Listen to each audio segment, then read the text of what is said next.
برطانوی صحافی لورین کی قبولی اسلام کا حیرت انگیز واقعہ جسے سن کر اب کو مسلمان ہونے پر فخر محسوس ہوگا۔ لورین پیشے کی لحاظ سے صحافی ہے جس کا شمار دنیا کے مشہور ترین صحافیوں میں ہوتا ہے۔ لورین برطانیہ کے ایک امیر کبیر خاندان میں پیدا ہوئی۔ دولت، عزت، شہرت، سب کچھ اس کے قدموں میں تھا۔ بچپن سے اس کے ذہن میں اسلام اور مسلمانوں کے خلاف نفرت اور زہر بھرا گیا، اور لورین بھی باقی غیر مسلموں کی طرح یہی سمجھتی کہ مسلمان بہت زیادہ ظالم، انسانیت دشمن اور سفاق قسم کے لوگ ہیں۔ اس لیے اس نے ہمیشہ اسرائیل کے حق میں آواز بلند کی، جبکہ فلسطینی مسلمانوں کو دہشت گرد اور ظالم کی طور پر رپورٹ کیا۔ لیکن ایک دن لورین کو اللہ تعالیٰ نے وہ حقیقت دکھائی جس کے بارے میں شاید اس نے کبھی سوچا بھی نہیں تھا۔ نظرین اپنے اسلام قبول کرنے کے حوالے سے لورین بتاتی ہیں، میں نے اسلام مسلمانوں کی محبت اور دوستی میں قبول نہیں کیا، مجھے ہمیشہ اسلام اور مسلمانوں سے نفرت رہی تھی، پر نہ جانے کہ اس وقت اللہ تعالیٰ نے میرا دل اسلام کی طرف مول دیا، اسلام کی جانب۔ یہ سفر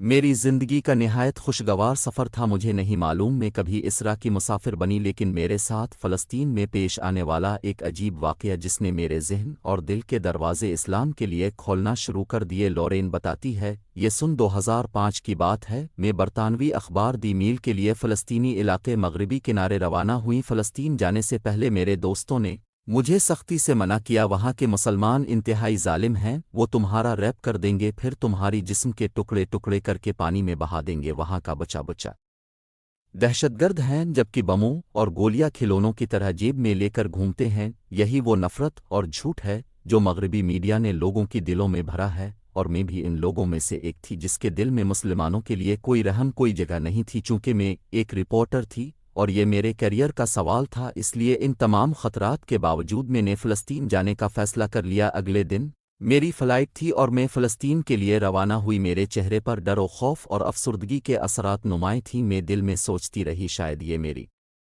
زندگی کا آخری سفر ہو، لیکن مجھے کیا معلوم تھا یہ سفر میری زندگی کو خوشیوں سے بھر دے گا۔ سفر کے اختتام پر میں فلسطینی علاقے مغربی کنارے میں اس حال میں داخل ہوئی کہ میرے جسم پر میرا کوٹ بھی نہیں تھا، کیونکہ تل ابیب کے ہوائی اڈے پر اسرائیلی حکام نے میرا سب کچھ چھین لیا۔ اسرائیلی فورسز نے میرے سارے کپڑے اتار کر میری تلاشی لی اور جان بوجھ کر تقریباً آدھے گھنٹے تک مجھے ننگا ایک چھوٹے سے کمرے میں بٹھایا گیا۔ جبکہ حیرانگی کی بات یہ ہے، ان کو معلوم بھی تھا کہ میں ایک برطانوی اعلی درجے کی صحافی ہوں، جبکہ یہ سارا غیر اخلاقی عمل اسرائیلی حکام جان بوجھ کر میرے ساتھ کرتے رہیں۔ میں نے ساری زندگی جن کے حق میں آواز بلند کی، ان کا رویہ دیکھ کر مجھے شدید تکلیف ہوئی۔ اس کے بعد میں فلسطین مغربی کنارے میں داخل ہوئی۔ اس علاقے میں شدید سردی تھی، کیونکہ میرا سوٹ کیسوں اور ضروری سامان اسرائیلی حکام نے اپنے قبضے میں لیا تھا، اور میں رملہ کے مرکزی علاقے میں شدید سردی سے ٹٹ ہوئی چلی جا رہی تھی۔ اس دوران اچانک ایک فلسطینی خاتون نے میرا ہاتھ تھام لیا اور تیزی سے عربی زبان میں کچھ بڑھاتے ہوئے مجھے ایک تنگ گلی کی طرف لے گئی۔ سب سے پہلے میرے ذہن میں جس خدشے نے جنم لیا وہ یہ تھا کہ کیا میں ایک فلسطینی عورت کے ہاتھوں اغوا ہو چکی ہوں۔ میں نے سوچا اب میں زندہ نہیں بچ سکتی، پتہ نہیں کتنے لوگ میرا ریپ کر کے اور اس کے بعد میرے جسم کے ٹکڑے کریں گے۔ وہ خاتون مجھے ایک مکان کے اندر لے گئی۔ کئی منٹ تک میں خاموشی سے اور قامتی جسم کے ساتھ کھڑی رہی۔ وہ خاتون الماری میں کچھ تلاش کرتے ہوئے مسلسل میری طرف دیکھتی رہی۔ میں نے سوچا شاید وہ چوری یا کوئی دوسرا علائی قتل ڈھونڈ رہی ہے، لیکن میری حیرت کی انتہا اس وقت نہ رہی جب اس نے الماری سے کوٹ، ایک حجاب اور ٹوپی نکال کر میری طرف پیش کی اور مجھے اشارے سے کہنے لگی اسے پہن لو۔ یہ منظر دیکھ کر میں کس قدر حیران ہوئی اس کو میں الفاظ میں بیان نہیں کر سکتی۔ وہ بڑی خاتون انتہائی شفیق اور محبت بھری نظروں سے میری طرف دیکھتی رہی۔ اس کے بعد اس نے مجھے ہاتھ کی اشارے سے بیٹھنے کو کہا اور گرما گرم چائے 2 منٹ میں تیار کر کے لائی۔ مجھے سمجھ میں نہیں آ رہا تھا یہ حقیقت ہے یا خواب ہے، کیا یہ وہی ظالم اور سفاق لوگ ہیں؟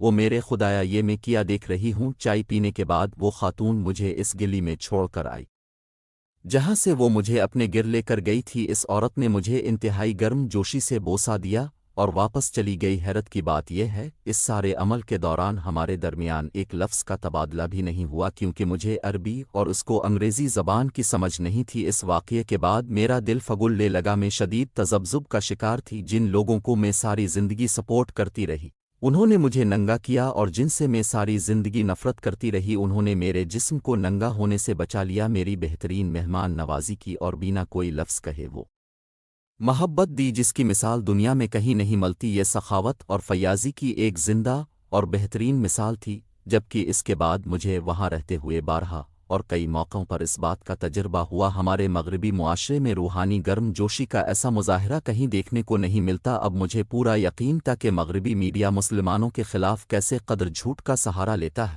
میڈیا پر مسلمانوں کے خلاف جو بکواسا اور پروپیگنڈا کیا جاتا ہے، حقیقت اس سے بالکل اور سراسر مختلف ہے۔ اس کے بعد آنے والے 3 برسوں میں مجھے فلسطین کے مختلف علاقوں میں جانے کا اتفاق ہوا، لیکن کسی مسلمان کی وجہ سے مجھے کوئی تکلیف نہیں پہنچی، بلکہ وہ میرے ساتھ انتہائی عزت اور احترام کے ساتھ پیش آتے تھیں۔ اس دوران مجھے احساس ہونے لگا کہ مسلمان دہشت گرد نہیں بلکہ روئے زمین پر بہترین لوگ ہیں، جو عورت کی عزت کے لیے اپنی جان تک قربان کر دیتے ہیں۔ میں نے فلسطین میں تقریباً 3 سال سے زائد عرصہ گزارا، مگر نہ تو کسی نے پیچھے سے نازیبا جملے کہیں، نہ ہی کسی نے سیٹی ماری، اور نہ ہی کسی مرد نے گندی نظروں سے میری طرف دیکھا۔ یہ وہی باتیں ہیں جو عام طور پر مغربی معاشرے میں بہت زیادہ عام ہیں۔ جب بھی نوجوان لڑکی کو اکیلے دیکھتے ہیں تو موقع ملتے ہی عجیب اور گندی الفاظ منہ سے نکالنا شروع ہو جاتے ہیں، لیکن مسلم معاشرے میں نے ایسا کہیں بھی نہیں دیکھا۔ نظری لورین بوزیت بتاتی ہے، فلسطینی مسلمانوں کے درمیان رہ کر انشاءاللہ، ماشاءاللہ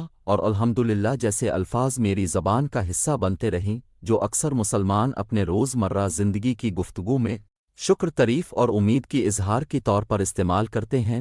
اکثر زمین کے لوگوں کے حوالے سے مغربی میڈیا نے جو خوفناک تصور لوگوں کے اذہان میں پیدا کیا، معاملہ اس سے بالکل مختلف ہے۔ میں اپنے آپ کو مسلمانوں کے درمیان رہ کر اپنے گھر جیسا محفوظ تصور کرتی، البتہ اسرائیلی فوج کے حملوں کا خوف ضرور رہتا، مگر وہاں کے لوگ انتہائی مطمئن نظر آتے اور ہمیشہ کہتے یہود کے ہاتھوں موت بہترین موت ہے، جس کی تمنا ہر مسلمان کی ہوتی ہے۔ ناظرین، ان تمام تر واقعات کے بعد لورین نے اسلام قبول کر کے پوری دنیا کو حیران کیا۔ لورین مزید بیان کرتی ہے، اسلام سے بہترین کوئی مذہب نہیں، مسلمانوں سے زیادہ محبت کرنے والے لوگ نہیں، جبکہ اللہ تعالیٰ سے زیادہ مہربان اور طاقتور کوئی نہیں ہے۔ اللہ تعالیٰ کے معجزات ہے جس نے ایک نفرت کرنے والی عیسائی خاتون کو اسلام کی طرف مائل کیا، جس نے مغربی دنیا کا جھوٹا اور پروپیگنڈا دنیا کے سامنے بے نقب کیا۔ بے شک وہی ہو کر ہی رہتا ہے جو اللہ تعالیٰ کا فیصلہ ہے۔